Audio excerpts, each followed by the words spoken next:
have certain goals, like your organization, we always work in a limited budget or limited resource. Kaya mahalagang ma-maximize yon. In the wilderness, we've never been more certain. In the stillness, in the open, in the in-between, it's here, we finally know it. More than chance, more than fate, more than words on a page, more than wild, more than free, more than tales of destiny.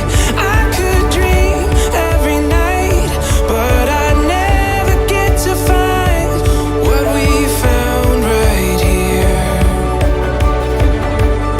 The wonder of it all, the beauty now unfolding for us to see.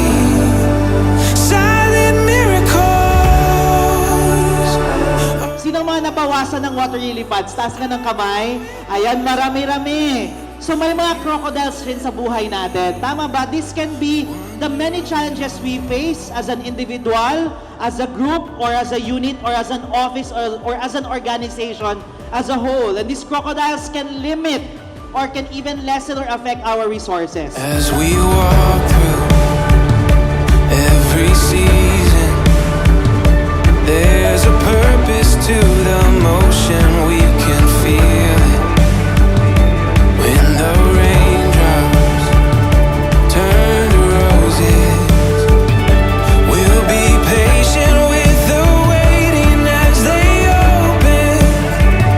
May mga kasamahan din tayo na kahit klaro na yung goals, na set na yung vision ng office, hindi pa rin niya nakikita yon. Kaya mahalaga, para makatawid yung taong bulag, merong may umaalalay.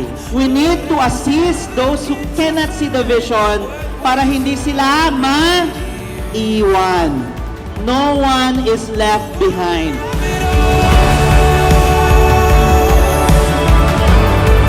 The beauty now unfolding for us to see. Silent miracle. Klaro ba yung mga natutunan natin kanina? Alright, I hope that all of these things you will remember.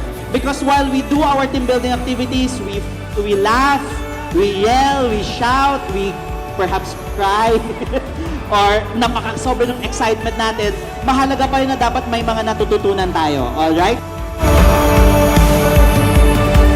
The stillness, in the open, in the in-between, it's here, we finally know